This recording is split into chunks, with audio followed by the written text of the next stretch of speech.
আমার একটা নিজের সংসারের খুব শখ, সম্পূর্ণ আমার অধিকার থাকবে সে সংসারে। যদি কখনো মাঝরাতের ঝুম বৃষ্টিতে ইচ্ছে করে খিচুড়ি খেতে, তবে বিনা দ্বিধায় যা করা যাবে। কিংবা কোনো সন্ধ্যাবেলা যদি ইচ্ছে করে ফুচকা খেতে, তা যেন বানিয়ে খেতে পারি, কোনো কৈফিয়ত দেওয়া ছাড়া। যেখানে কখনো হিসেব দিতে হবে না যে চিনি কেন মাসের আগে শেষ হয়ে গেল, তেল কেন বেশি খরচ করি। যেখানে কোনো নতুন রেসিপি বানানোর সময় ভয়ে ভয়ে থাকতে হবে না, যদি ভালো না হয় অপচয়ের অপবাদ গায়ে মাখতে হবে না। যেখানে গোসলের আগে চুল আঁচড়ানো নিয়ে কিংবা পানি বেশি খাওয়া নিয়ে কথা শুনতে হবে না। হাস্যকর শুনতে হলেও এসব সত্যি। যে সংসারে ইচ্ছে মতো মেহমানদারি করা যাবে, মেহমানদের সাথে হেসে কথা বলা নিয়ে কৈফিয়ত দিতে হবে না। বিকেলের অবসরে ছাদে যাওয়া নিয়ে কোনো কথা শুনতে হবে না, কিংবা কোনোদিন জ্যোৎস্না রাতে খুব মন কেমন করা নিয়ে ঘুমোতে যেতে হবে না। সকালের ঘুম দেরিতে ভাঙলে কিংবা দুপুরের ঘুম সময় মতো না ভাঙলে ভয়ে ভয়ে থাকতে হবে না। প্রতিটি মেয়ের মনের ভেতর আজীবন লালিত হয়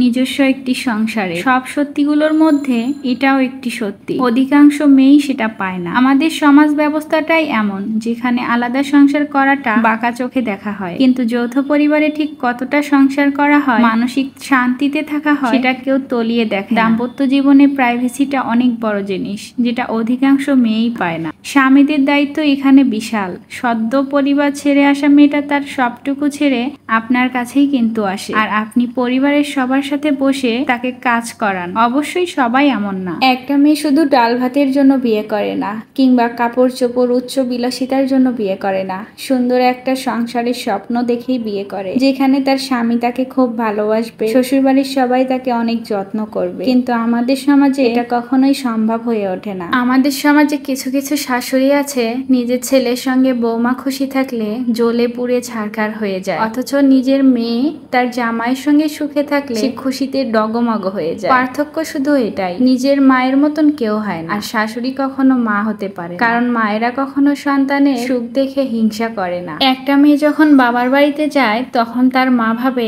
তার মেয়েটাকে কত যত্ন করতে হবে, কতটা রেস্ট দিতে হবে।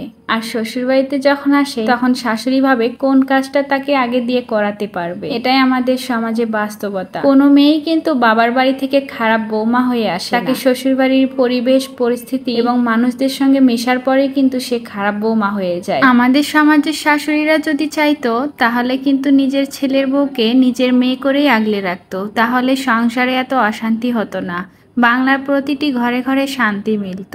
কিন্তু আফসোস, কোনো মেয়েই সেটা পায় না। সেই জন্য মেয়েদের আলাদা একটা সংসারের খুব প্রয়োজন। মেয়েদের আলাদা একটা সংসার হলে তাকে কখনো কেউ বলতে পারবে না তুমি এটা করেছো কেন, ওটা করেছো কেন। তাই মেয়েদের একটা সংসারের খুব প্রয়োজন।